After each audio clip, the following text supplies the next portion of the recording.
from the high desert in the great American Southwest. I'm Art Bell. Slamming into your radio like a supercharged nanoparticle of unobtainium. My name is George Knapp. I'm Richard Serrett. This is Connie Willis. I'm George Norrie. Welcome to Coast AM. It's great to be here. Welcome to Coast PM, the number one unofficial Coast to Coast AM podcast. We are two brothers who analyze the world's largest overnight paranormal radio show known as Coast to Coast AM. My name is Paul, and I'm the guy that listens to this inexplicable radio show here with my brother. Hey, it's Chris, and Paul, I'm ready to get weird with our coasternauts today. That is right, Chris, because today we will be listening to Art Bell's April 9th, 1995 interview with Travis Walton and Mike Rogers from the infamous Fire in the Sky abduction story. Art. Now, Chris, how familiar are you with Travis Walton's story? Dude, I have, of course, heard of Fire in the Sky. I mean, the books, the movies, the documentaries, have heard of it. I don't actually know the story. So this is going to be a very interesting listen for me. Well, I'm excited to get your take because we are going to be hearing it straight from the horse's mouth, Chris. None of that Hollywood BS. Yeah, man. dude. We're going no right hokum. to the source. No hokum here. None of that, dude. So we'll be digging into what happened to Travis Walton when he got abducted and all about all the lie detector tests that everyone had to take, which is very exciting. 100% pure conspiracy straight to the veins. Right to the veins, Chris. But before we get that, we got to check in with our good friend Tim Banal, the Coast to Coast AM blog. Tim time. Today's article, Locust Swarm Sparks Apocalyptic Fears in Mexico. Yeah, that would do that. That would do that very quickly. I love a good apocalypse story. Yeah. From the article. An enormous swarm of locusts filled the sky over several parts of Mexican state and left many unsettled residents fearing that the eerie event was a harbinger of the end times. Any type of animal mass event is a sure sign of the apocalypse, right? Most if definitely. they're like frogs raining from the heavens, I would think, wow, this is probably an apocalypse. If I saw locusts destroying fields and giant clouds, that's apocalypse. If I see a river running with blood, I'm thinking apocalypse. The river running with blood one definitely would make me feel apocalyptic. Yeah. Very scary.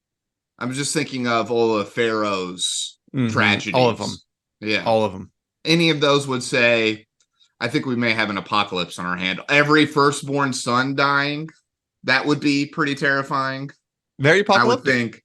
I would think apocalypse. Everyone covered in boils. Very bad. Yeah. Not good. According to a local media report, the unnerving incident occurred this past Tuesday afternoon. People living in the Yucatan capital of Mérida and surrounding communities noticed that the day had suddenly grown inexplicably darker.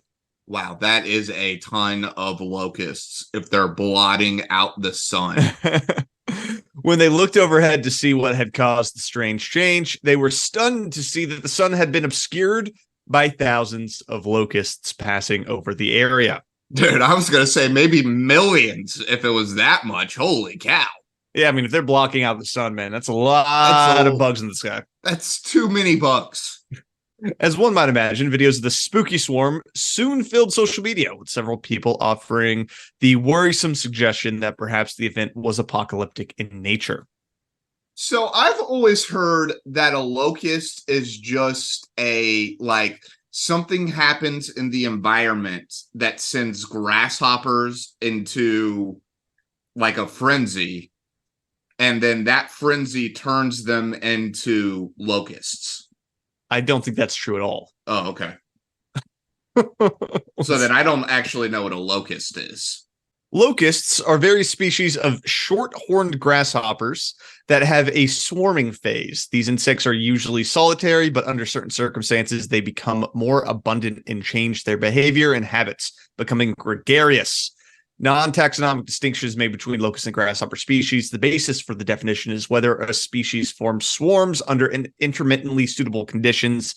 This has evolved independently in multiple lineages, comprising at least 18 genera in 5 different acridid subfamilies. Bada bing, baby. I'm more right than you are. You are more right than me. I will fully admit that. Yes. Grasshopper-like things that swarm for some reason. Yeah. They do, something in the environment just tells them we got to go nuts. God saying the world's about to end. Yeah, that's it. Yeah. That's the thing. And the grasshopper's like, oh, let's go crazy, dude. Yeah.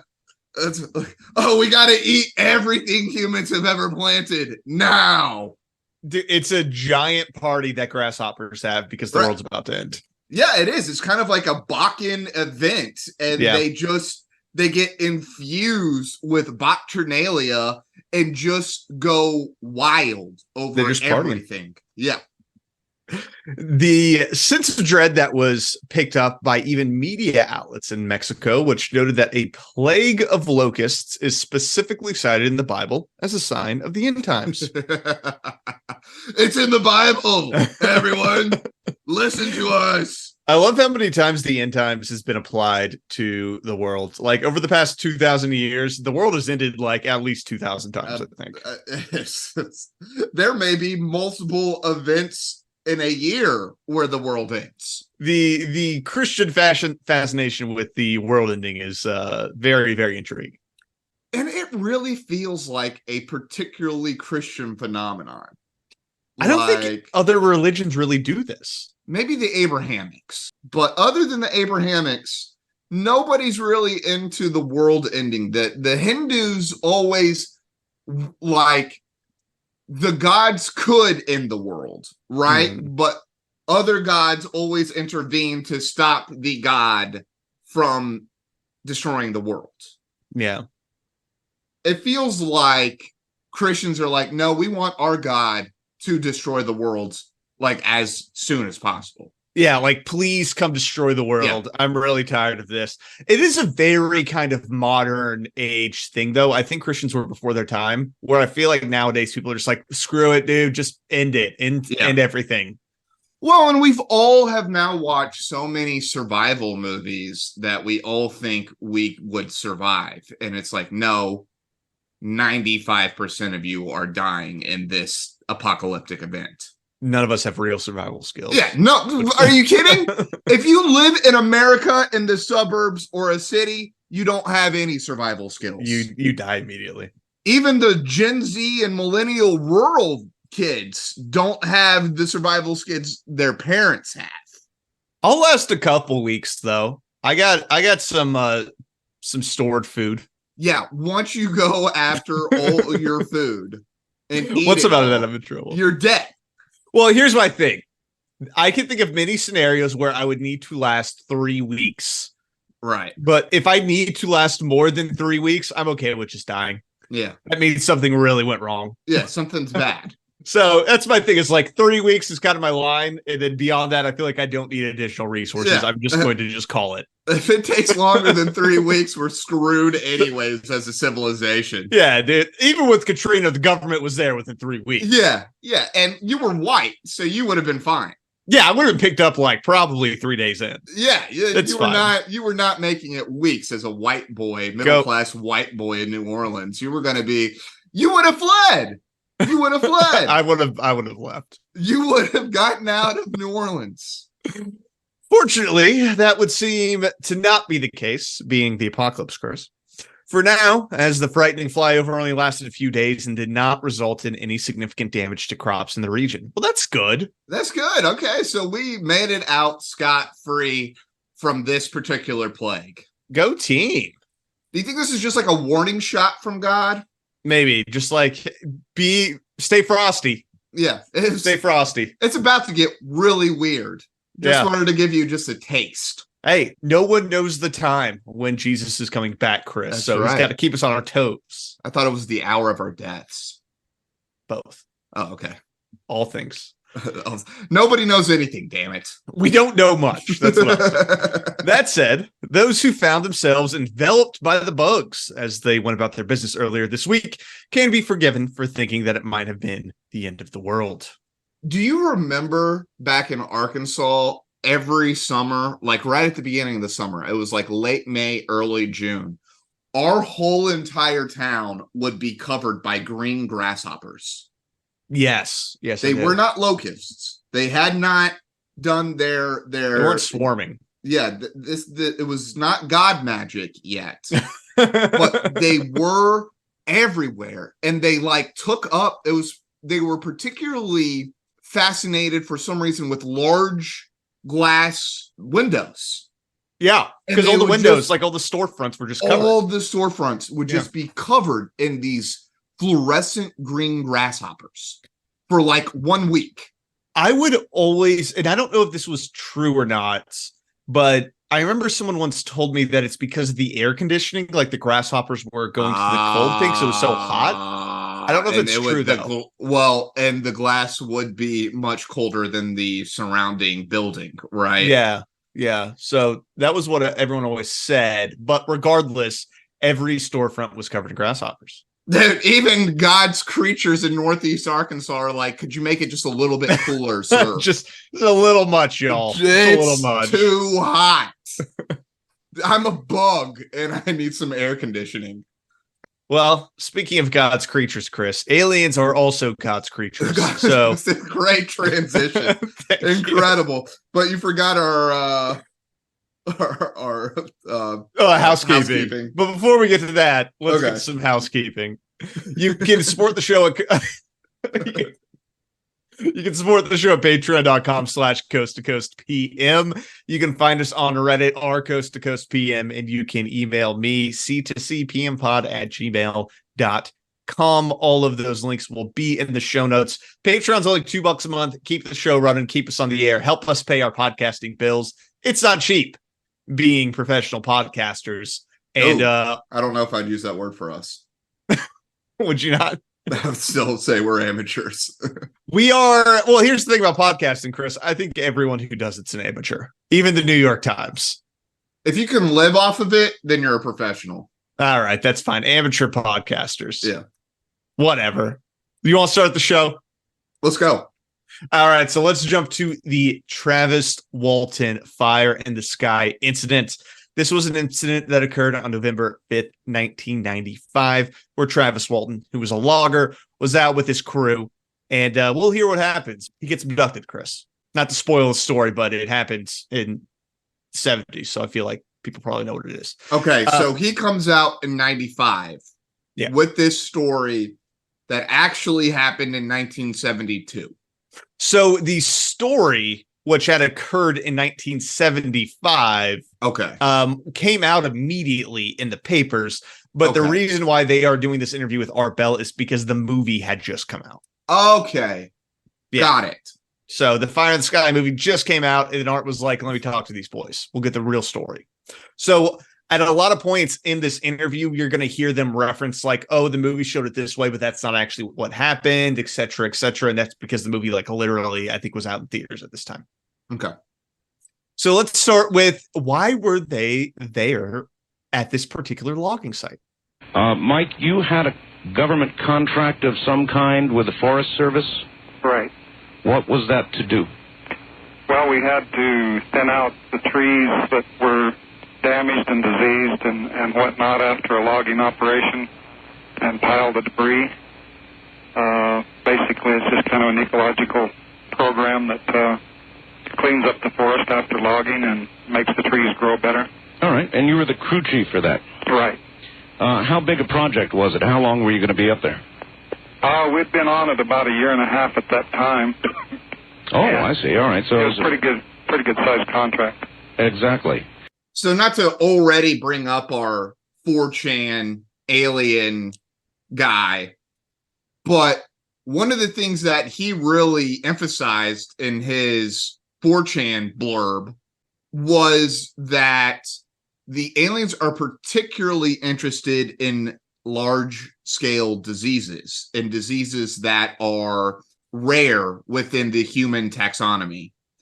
And so I wonder if the aliens wouldn't have been studying whatever this disease that took over this forest that this guy is working in. That's interesting. I hadn't seen that sort of analysis before, but that is curious that they were taking care of diseased trees. Yeah. And I just, again, there's a UFO there. It was so prominent in the 4chan blog or 4chan series from that guy who claimed to be somebody like one of the scientists working on the UFOs. Yeah. But I always go back to that now and try to like draw parallels to what all these people are saying now, especially looking back on older, stories. Yeah. And that's a thing that I like about that post, regardless of if it's true or not. I think it is an excellent distillation of UFO lore and kind of like this synthesis of all of these different stories that have been out there. So I think that is like an excellent source material to reference, regardless of whether or not, like, because we don't know if this guy is legit or not, but his story's solid. It's a good story. It was decades of, like you were saying, it's decades of information that has been synthesized into, this is the best scientific alien lore that we have. And that's what, even if it was fake, I thought he did a particularly great job on that. Very true. Very true. Well, Chris, Travis and Mike out there logging, cutting down trees like a bunch of manly men. I am a soft boy, so I don't know what that's like. But they were having a relatively normal day at work until they left for the day, returning to town. I was going to say, Paul, we do wear flannel. So we're almost loggers. I do live in the mountains and wear flannel. Yeah. And the occasional vest. Yes, you're so close to being a logger. It's incredible. You guys arrived okay at the work site then, worked all day, left the work site around dark. Was it already dark when you left? Well, not quite dark. It was getting dark. The sun had gone down and it was darkening. Okay. Then you, on the way down, I guess, you both saw something, some sort of glow or fire in the sky. The way the movie made it look, I've seen fires at night, and it looked just like a fire in the distance, kind of lighting the horizon. Is that about right?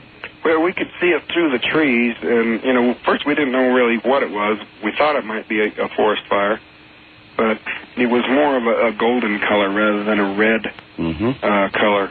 Okay, so they probably don't know it's a UFO now. It's just a strange light. Yeah, they basically see a strange light. I love Art being like, maybe you could call it a fire in the sky. It's like, yeah, Art, we've all called it now that for 20 years. That's exactly what's happening. That's the name of the movie, Art.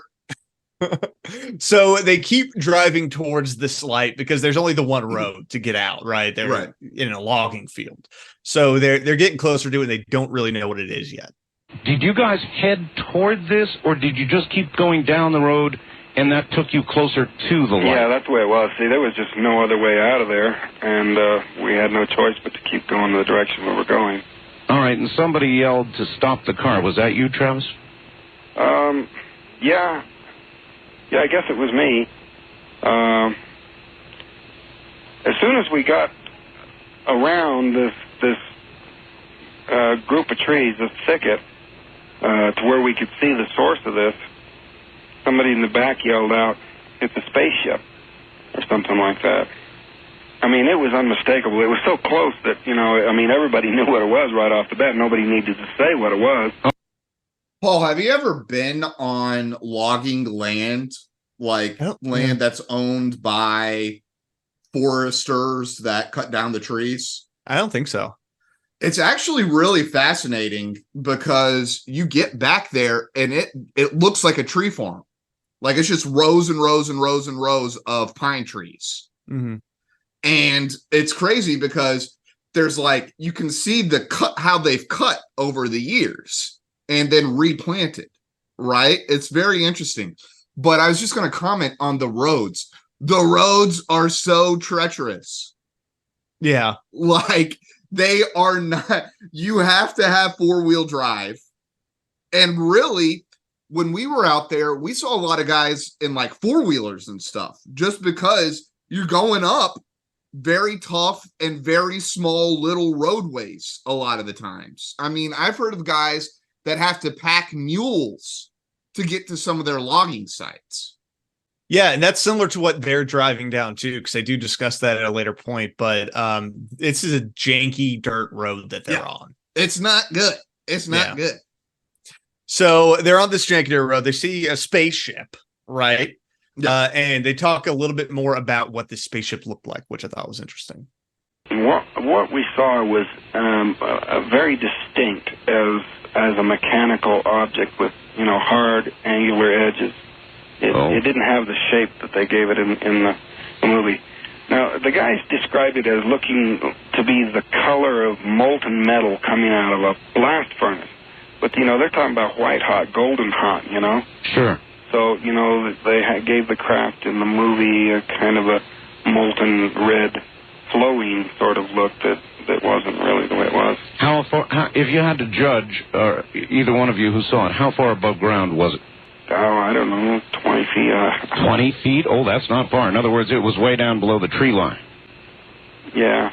All right, so we got this craft just hovering there. Yeah, and it's angular with like hard edges too, which I thought was interesting because you usually don't hear that about UFOs. Usually it's smooth, very smooth. Because that's the big thing with talking about them being 3D printed in some way is that they don't seem to have any seams usually. Right. Well, and again, going back to our 4chan guy, I have really enjoyed it's a plate with food and then you put tinfoil over it. Yeah.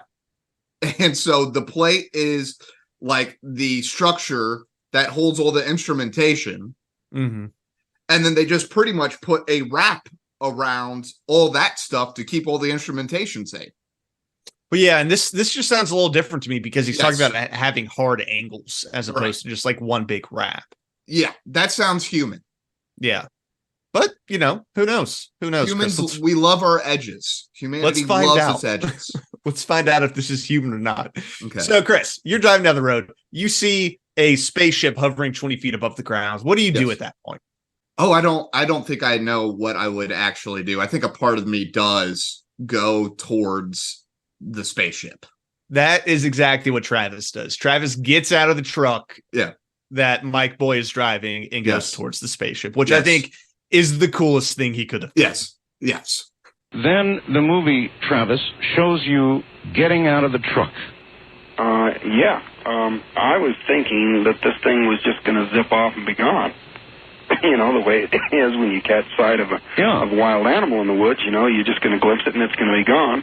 And so I was in a hurry to get up to it before it left. Here's where I got to stop you for a second, Travis.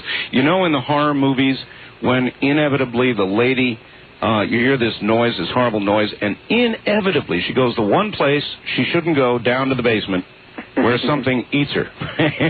So in other words, here you are with a pretty frightening thing going on, a ship hovering, 20 feet above the ground or something, and you get out of the truck and go under it? It's kind of a crazy impulse. But it's an impulse I think a lot of us get. I would 100% walk towards the UFO. Yeah. Like, it's what if aliens came out? Yeah. And like, they haven't destroyed you yet. They obviously know you're there. Yeah. You're in a vehicle with a bunch of humans. They have detected you already. Yeah. And if they want to get rid of you, they're going to get rid of you. They would have gotten rid of you before you even saw the lights of the UFO. So you may as well try and make contact. That's what I'm saying. I have been dying for some sort of paranormal contact my entire life. And if I see a UFO, I'm going towards it, dude. And if I see a ghost, I'm talking to it. Yeah. Well, at least making the attempt. Well, that's the thing too. Like when it sounds a little silly though, but if you think about it, when you hear like a weird noise in your house, do you not go investigate? Because I always go investigate. I don't know. Dependent. I know most of the weird noises in my house by now. Yeah, well, that's fair. But like when I first moved here and I hear Yes. something weird, Yeah. I always go look. I'm like, what is that? Yeah, You know? what is that? Yeah. So I don't know. I think it's interesting. So he's out. He's walking towards this thing, and he's like getting underneath it, and then something explodes. Chris. Now, in the movie, it showed this bolt of light that came down and literally threw you up in the air. Is that accurate, or is that dramatic license? So what they did there in the movie didn't quite look the way it actually happened. In fact, the movie didn't make it quite dramatic enough. The movie did some things that were a little exaggerated. In other places, they under-exaggerated, and that's one of the places where the movie didn't make it as dramatic as it was in real life. The thing that hit Travis, whatever it was so powerful that it blew him back like an explosion. It didn't gently lift him up and throw him back like that. It was his going backwards was the result of a very hard blast of some kind. Like I've described it many times as like a hand grenade going off in front of him, and he was blown backwards, literally. Wow. And Travis, is that where your immediate memory ends? In other words, were you out cold? Yeah, I just kind of felt a numbing sort of a shock, but it was just, I was out instantly. Out instantly. Okay, well, all that stuff I was saying about how they seemed relatively peaceful was all BS. Yeah, Blasted him. He got blasted. Now the question blasted. is, was it an intentional blasting? I don't think we know. Well, it sounds like it didn't actually hurt, and it just knocked him out. Yeah, it took him out, and then It was a stunning. They had their phasers on stun. Yes. Now, what the blast was, we aren't totally sure, but it did blast him up in the air, and he landed on the ground. And at that point, the boys like completely sped off. They just like peeled the truck out, and it started railing down the road. We got to get the heck out of here. In the direction that this thing had been, and a light, this thing never really got above the treetops. You could see the light finally, and it lifted up and streaked away to the northeast. Oh, my God. Well, now, see, they missed that one in the movie, too, really. Uh-huh. So you're saying the craft, and you were how far from it? Still a quarter of a mile away. Quarter of a mile away, and you saw it lift up and streak away at this point. Right. It was so fast, and, you couldn't see it clearly because you're looking through the trees. Remember, these trees right next to us are reaching to the sky, and there wasn't any way that you can see anything clearly, but you can see through the foliage. You can see this light a quarter of a mile away raise up and streak away. Wow. This is all very interesting, very fascinating stuff. It's funny, though. When he's talking, I keep on making the craft look like an UFO. But and then I have to remind myself that this is like a boxy angular craft.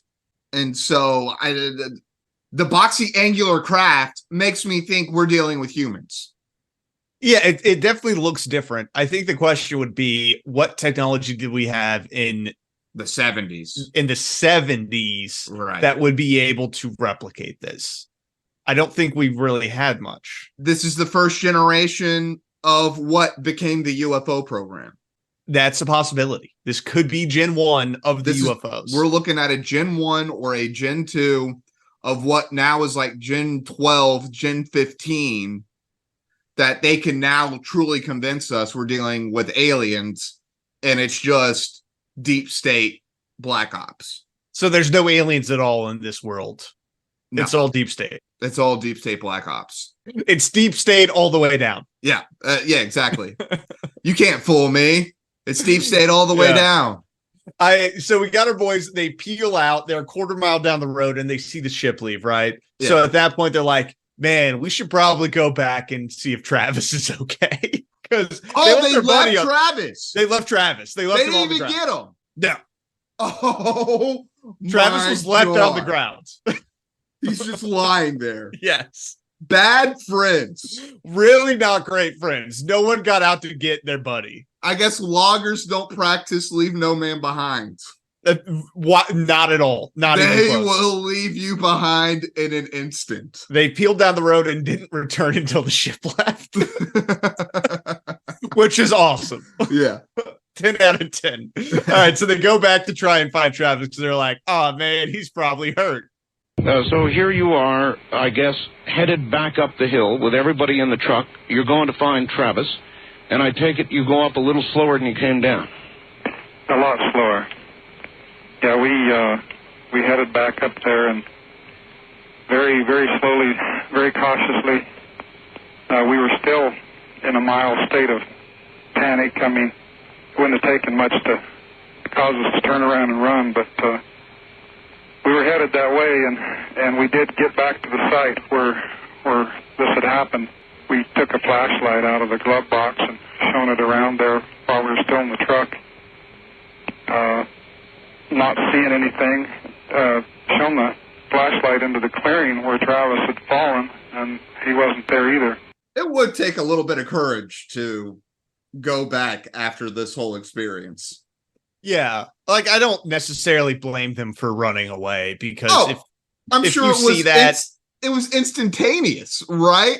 This vehicle starts sending out blasts, blast your friend.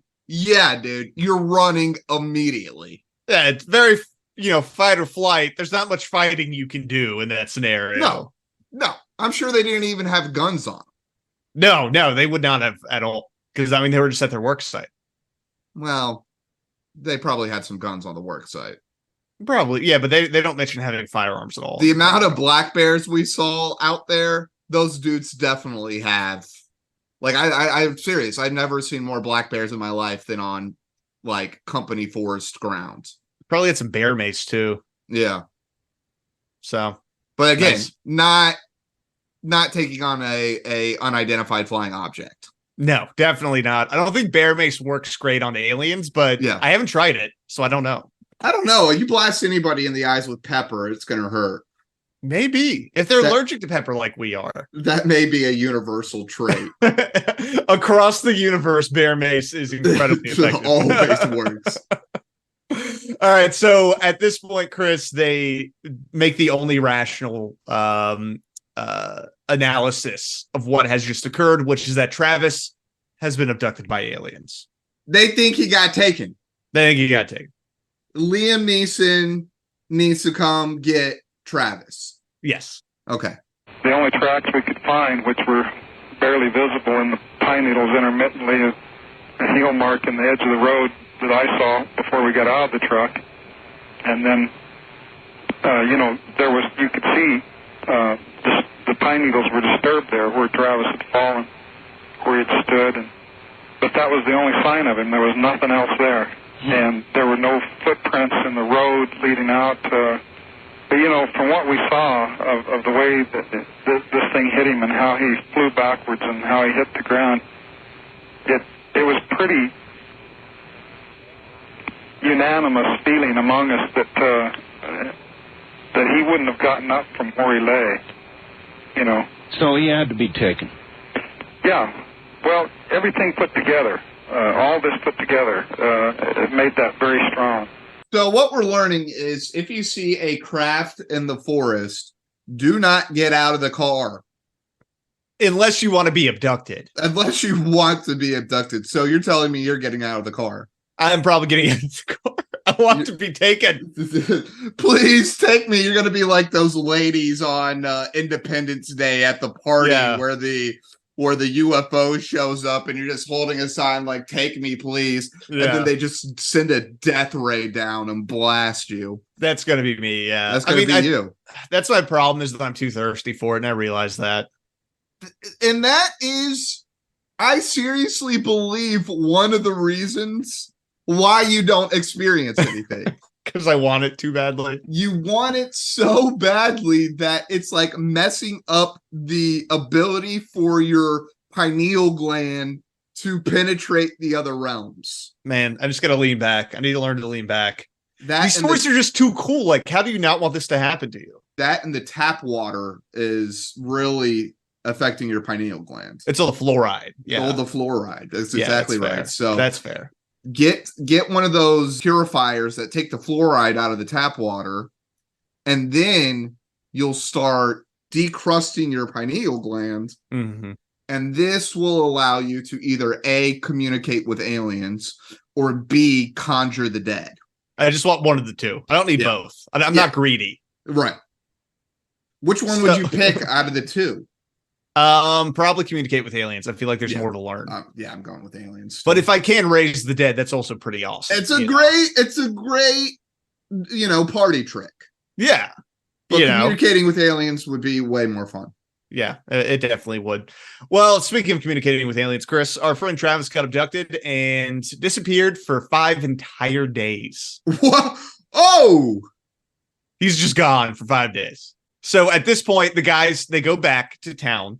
Mike, who's, like the team lead, basically, he's usually the one that should be in charge of calling the cops, but he doesn't want to tell the cops that Travis got abducted because they don't think that they're going to believe him. He's like, let's just say that Travis went missing, and that way they'll look for him. If we say he got abducted, they're not going to do anything about this. Right. Our friend got abducted by aliens. Okay, great. Thanks. See you later. So instead, one of the other guys who's like a Boy Scout was like, no, we have to call the cops. So they call the cops, they tell them, and then they go out and they have like a search party. So this is now because we have both Travis and Mike talking on this interview. This is now Mike discussing what happened after Travis disappeared. This is 5 days later, or we're starting like the day or two after. I believe we're still like in the middle of the 5 days. We're still in the middle of the 5 days. Okay. Yeah. Now, Mike, to you. So this went on. There was 5 days of pure hell. I mean, Travis was gone for 5 days. What happened? You talked to the police the first time, I guess. They arrived, and you started telling them this story. Yeah, it was a very harrowing 5 days. Believe me, it was the worst 5 days of my life, and it didn't get much better the next several days after that. But the sheriff, although he's always held a line publicly that he's skeptical, I think he was the only one of the 3 police officers that we met with that night that gave us a glimmer of hope. He partly believed, at least his mind was open to the possibility that what we were saying altogether was true. Well, here's a guy who probably knew you. It's a pretty small town there, and he knew your characters, so... Well, in reality, he had actually had a sighting himself not too long before that, a few months or years before that. Where are we located in the world again? We are in Arizona.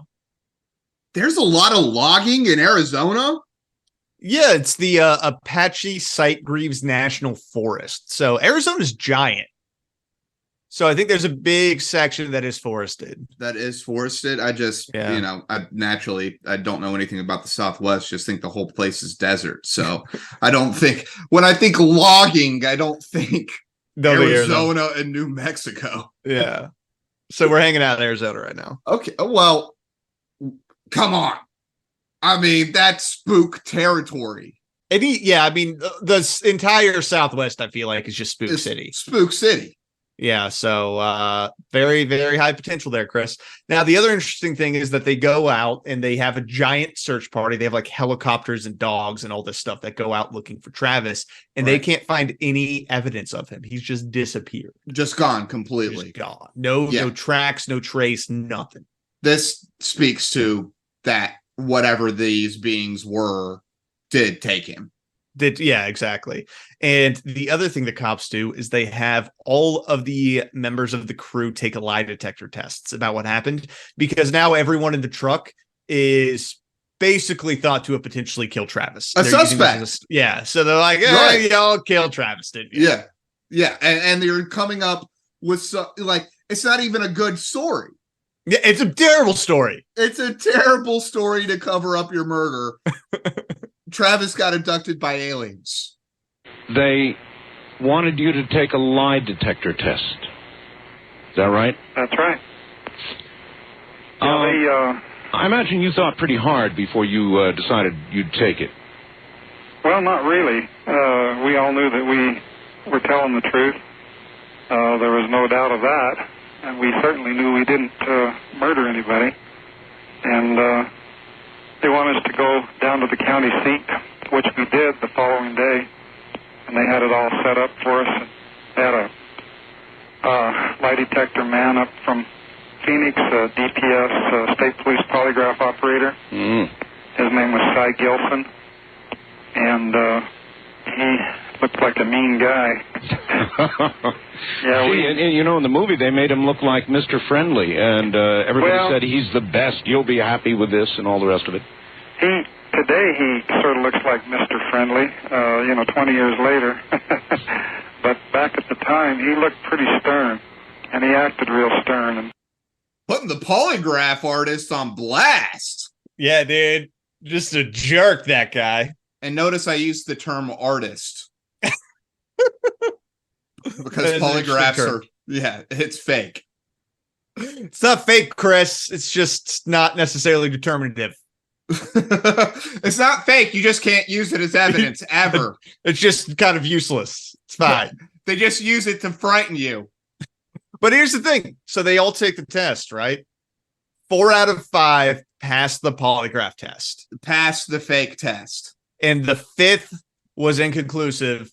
And it seems to be because he hated cops so much that they couldn't actually get a read on him. That's the best answer ever. He's so anti-police. Yeah. That he just is so angry the whole entire time. That's pretty much the way they described this guy. Just hated cops, had a record, wanted nothing to do with them and their damn tests, and they could not get a baseline. Oh, I'm sure he was anti-government and like a libertarian.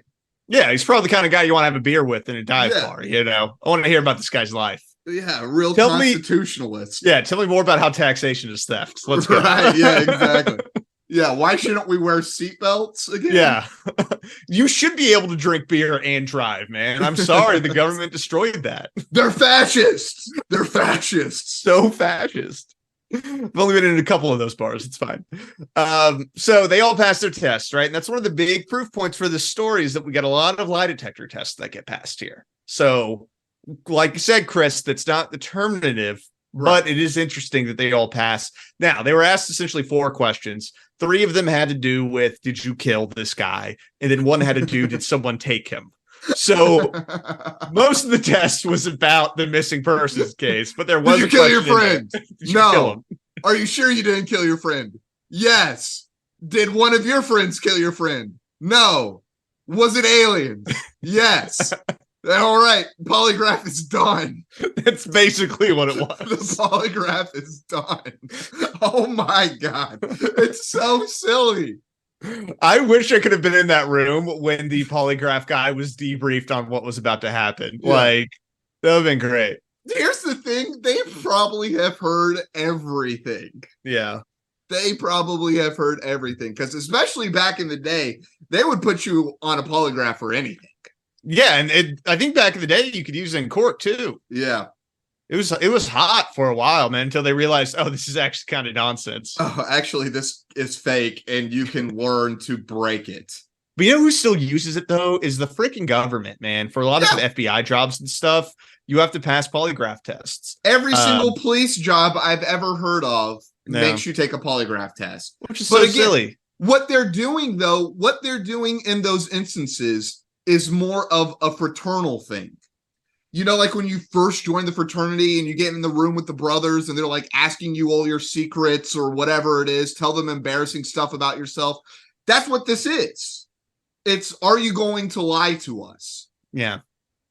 And what they've, and so it's like, have you ever done marijuana? Have you ever done cocaine? Have you ever done mushrooms? Have you ever done, have you ever had sex with a man? Have you ever, you know what I mean? Like they ask you all these questions.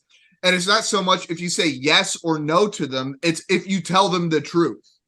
I don't think they ask if you have sex with a man anymore, but they definitely did back in the day. They definitely did. They definitely did. Yeah, that's especially with the CIA and stuff, they would do that.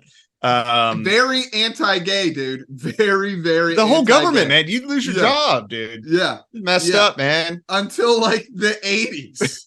I think even later. Well, it was Clinton who put in Don't Ask, Don't Tell. Yeah, right.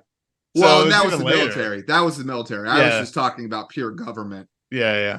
Well, so Chris, we've talked a little bit about what happened back home. Let's learn what happened to Travis, because Travis does have some memories from being taken. And this is where it gets really weird. Travis, what do you remember? Well, there were certain things that occurred in the movie that, sort of symbolized things that I underwent, left you with the same kinds of emotions. But as far as the actual events were concerned, none of it was really there, except in symbolic form. There was no cocoon. There was no... The ship itself looked very clean and hospital-like. It was not all trashy and that's very different. Very, very different. So, you lost consciousness, obviously, when the light hit you. Right. And what is the first thing that you can remember after that? Just pain. I was just coming to, and I was in a lot of pain. And I didn't come to very quickly. It was kind of like in and out for a long time. And I was kind of half conscious and half wondering what had happened to me. I could hear movement around me. And I even remembered approaching the craft. But I figured that I'd been injured somehow and that I'd been taken to a hospital. Were you lying on a table or in a bed? Yeah, I was lying on my back, and there was a light above me. Dude, that was my immediate thought, was that they blasted him too hard, and they were like, oops. And then they're like essentially regrowing his body back. And that's why that's why he can remember the pain, because they're literally having to like regrow his skin and refuse his bones together, because they probably like, maybe they have a little bit harder external skin or, stronger bones or something. And so the blast that they did was the stun, and then they just like almost killed this guy. And they're like, oops, take him and start regrowing him back. And it just like, even advanced civilizations, it's still going to take time to regrow back your body. And that's one of the things that he says later, and I don't think it was in this interview, but like nowadays he talks about it, that he thinks that potentially he was taken because they didn't mean to injure him. Right. And that they took him up to basically help him get better and then return him. Yeah. It was set to stun, but their stun was too strong for the human body. It wasn't quite calibrated correctly. Right. This was still the 70s. They were still kind of getting used to the abduction thing. They've only been here a couple decades. They hadn't started messing with the cows enough. Right, exactly. The was cows the problem. really taught them a lot, and then they're now moving on to humans, and this is probably one of the first human abductions. Which is very similar to what humans do with, pharmaceuticals and makeup. You always put it on a monkey first. Yeah. Or inject it in a rat and see what happens. Well, and if they had been blasting cows... Yeah. It probably was set a little bit higher than a human body can take. Yeah. So at this point, Chris, he actually sees the aliens and describes what they look like. Oh, here we go. And there was this thing lying across my chest. It was kind of like holding me down. I wasn't moving too much because it hurt, and I felt really, really weak. But when I finally got where I could focus my eyes and made out these faces that were standing over me, they were not doctors. This was something that just totally blew me away, is the appearance of these creatures. Can you describe them? Can you remember generally how they looked? Well, they were humanoid. They were just large eyes, kind of large cranium, no hair. No hair. It was just such a shock. It was just, combined with the pain and not being able to breathe, it just flipped out. Were they just standing around you, or were they communicating among themselves? Can you recall? Well, they were, kind of standing over me. At least one of them was closer than the others. And when I saw them, I just involuntarily sort of lashed out at them. And I was just so weak that it was just more of a push than anything. And my arm hit him in the chest and knocked him back into the other one. So, Paul, I don't know if you remember this, but we had a Discover magazine article that detailed, like futurist conceptions on human evolution over the course of the next couple, like 10,000 years or something like that. It was pretty wild. And, it was like every couple hundred years, they would show like how different changes in technology and stuff affected the way that humans evolved, right? So one of the early first different types of humans is a cyborg, right? When you start using, actually implanting technology into your body, fusing it with your body, you kind of create like a early cyborg evolution, right? And then it's just different things like the super rich get access to better healthcare and genetics and testing and stuff like that. So they essentially start creating like a superhuman race. What would happen in interstellar space is that evolution would make it so eventually you would become hairless over time because the follicles get in the way of space travel, only act as a detriment in space travel. And so you would, over time, become hairless the longer and longer and longer that your people are in space. That's interesting. I didn't know that. Why would they get in the way? Do you remember? Well, just in that hair follicles drop and they float around. And like it literally becomes like a hazard to have hair in deep space. Yeah. I mean, it could either be that it's been removed evolutionarily, yes, or that is just the standard where you do need to be hairless, where it's genetic. I think it becomes it's a genetic that becomes evolutionary. Yeah. Right. They say, okay, if you're going on this these people are about to conduct an interstellar travel. We need to make sure they're genetically altered to do that. Oh, one of those things being hairless, as they were saying. So it's human guided, essentially, right? Or creature, whatever, being guided, right? Yeah, that's interesting. I don't remember that. It was a very cool article. So Chris, he shoved the guy off, right? And at this point, the aliens like leave the room, and he follows them out and just runs the other way. Right. So he's trying to get out of whatever craft he's in the right ship? now. He's panicking. Yeah, that he's may like, not be smart if you're in the middle of space. So I just took off to the left, just running. Oh, wait a minute. There was an open door? Yeah. Oh, excellent. I figured they'd have locked you in, but they didn't. No. So you just walked out? Yeah. And they went to the right, so you went to the left. Yeah, that'd be my choice, too. Yeah.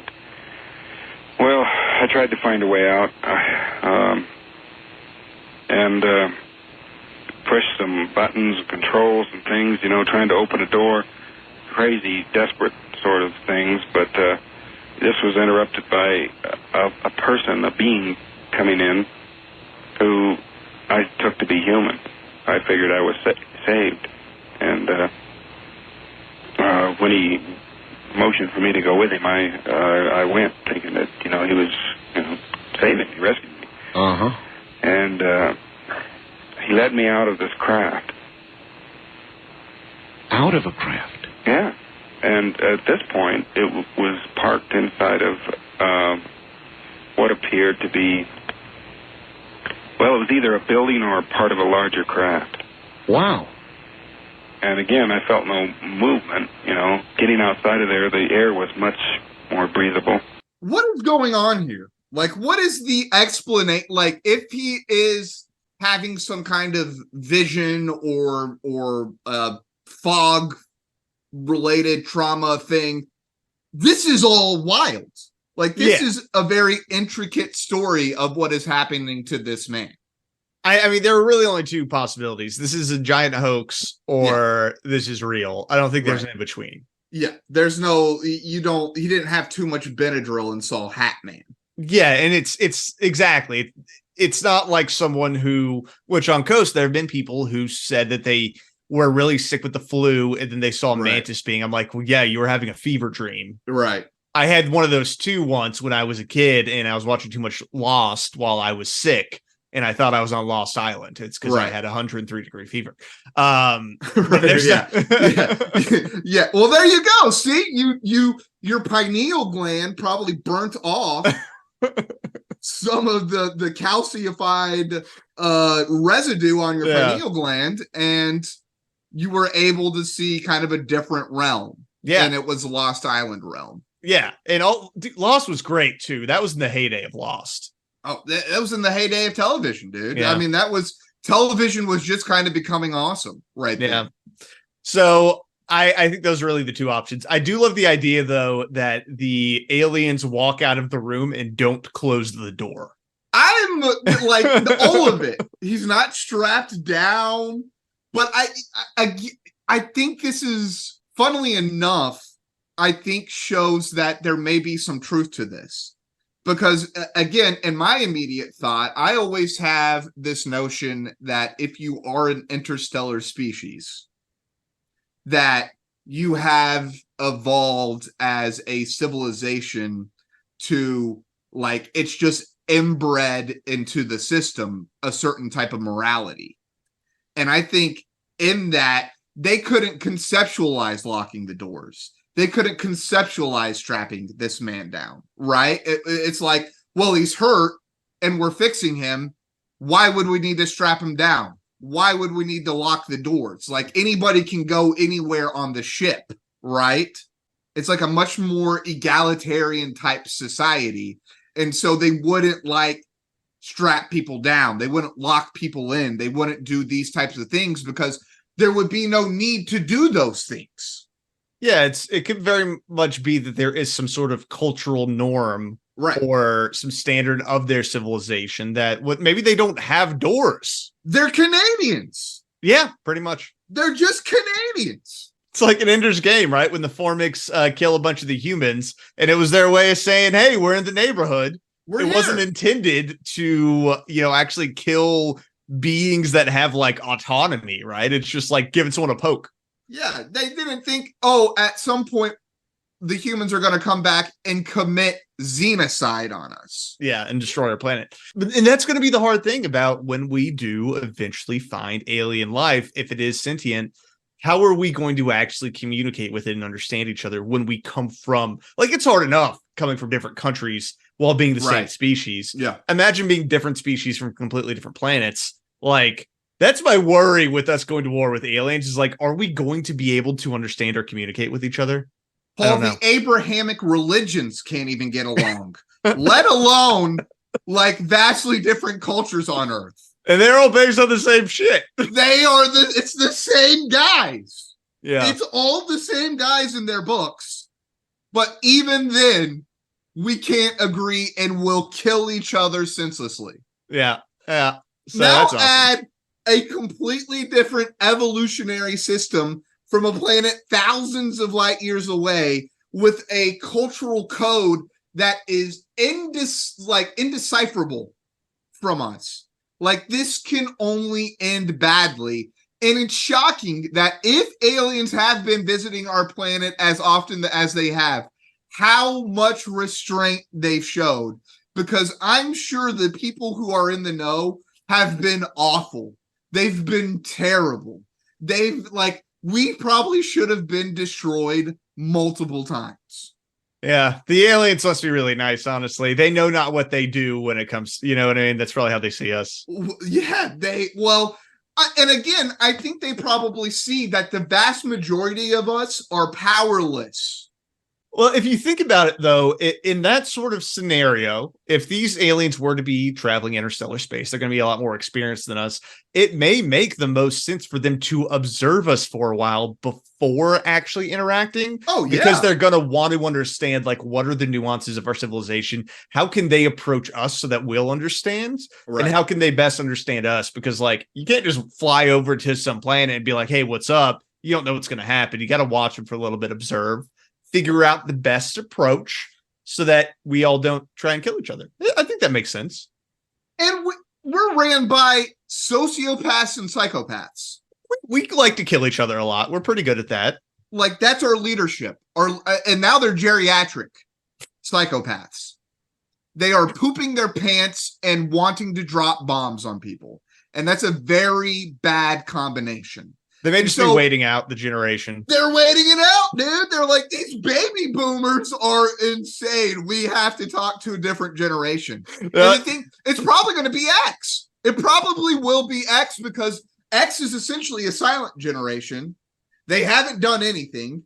They're culturally not on the map. Their leadership in politics almost non-existent. Can you imagine if the aliens did go secretly to talk to like Mitch McConnell or Joe Biden? I don't think anyone would believe them. They'd be like, "Oh, Mitch, yeah, oh, buddy, we're gonna have to put you back to bed." Yeah, and that's why he keeps on having those brain tics, is because he just got blasted by an alien UFO and is coming back from the 5 days of being rebuilt, and he's like, All right, let's get back to the story, though, Chris. Oh, yeah. So this last part, he sees this human-like being, right, who takes him to another room of human-like beings that are on the ship. Okay. All right. Did he say anything to you? No, I was really trying, but I thought that maybe it was because of this helmet that he was wearing. A helmet? That he couldn't speak to me or hear what I was saying or something. But when he took me to these other people and they didn't have helmets, I started over with the same, torrent of questions, and they didn't answer me either. They just started to well, where on the table. Where were these? Okay, he took you out of the one craft into what was another craft or a building, and to some other beings. Yeah, human-looking beings. Human-looking beings, and they just, put me down, forced me down on this table. I started to try to fight back at that point, and I was still too weak, and there were too many of them. And they put a mask over my face, and I went out real quick. In the movie, of course, it showed this really weird membrane-like stuff being put over you, but it was a mask, and you went out. It was anesthesia of some kind. Yeah. Kind of lines up a little bit with our face peelers, too. Yeah, it does. It does. When they put what she called like a white substance on her face. Yeah. I still feel weird about that. Don't feel great about it. But I'll say this, he doesn't give the color, but it is interesting that they keep on putting things on people's faces. Mm-hmm. Like, what's that about?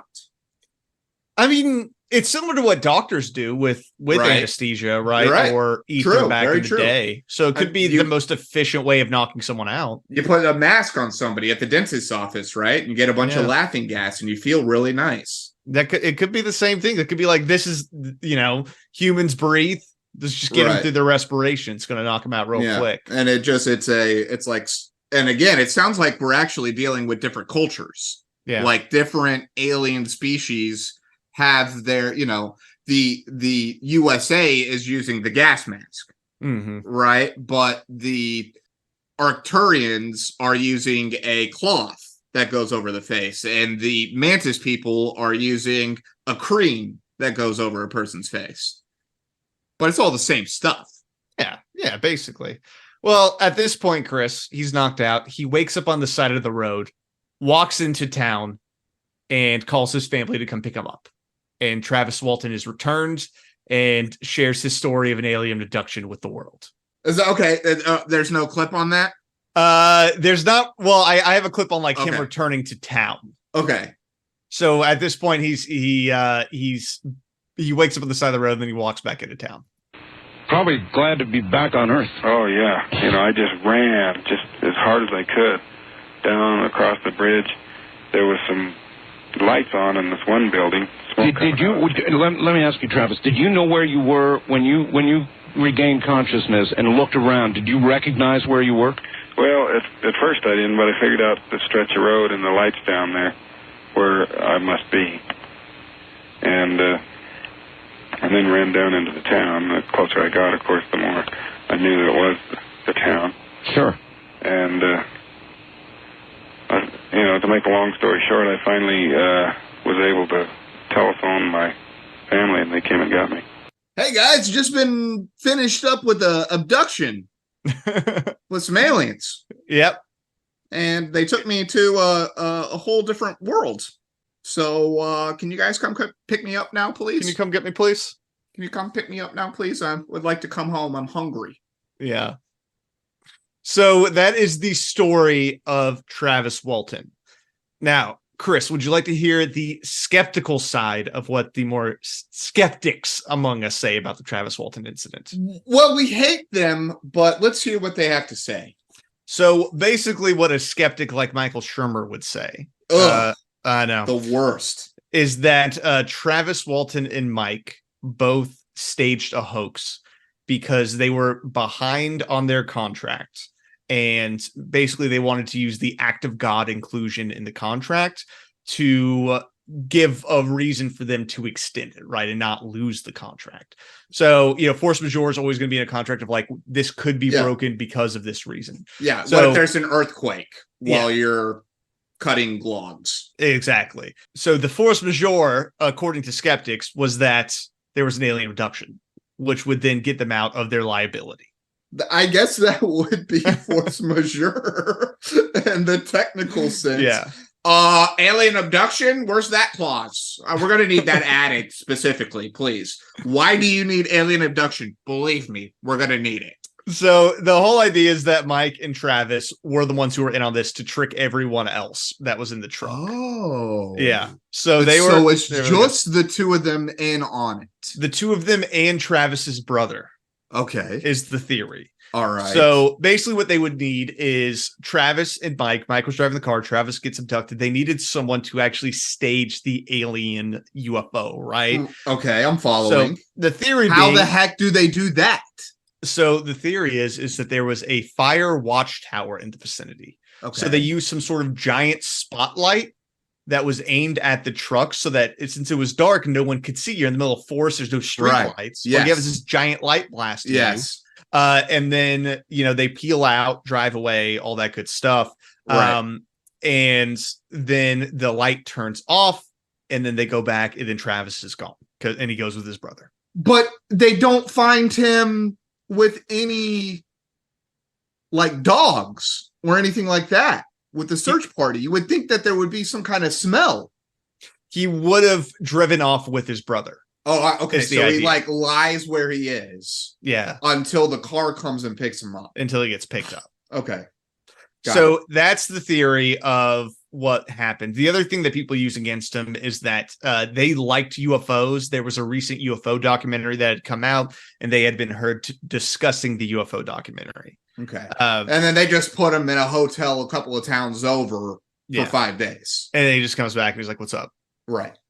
So I don't like the fact that they use the UFO documentary thing against him or the fact they talk about UFOs. Yeah. As someone who talks about UFOs a lot, I hope that won't be used against me if I ever get abducted. This podcast is definitely getting used against us, Paul. No one will ever believe us. No matter what. We don't even need to get abducted. It'll just be used against us. Oh, yeah. This is they run a conspiracy and paranormal podcast. You can't. They're making it all up to get more followers. And it's like, listen, we have like 200 followers. Thank you. Yeah, we don't more than that's way more than even Jesus had. So that's whatever.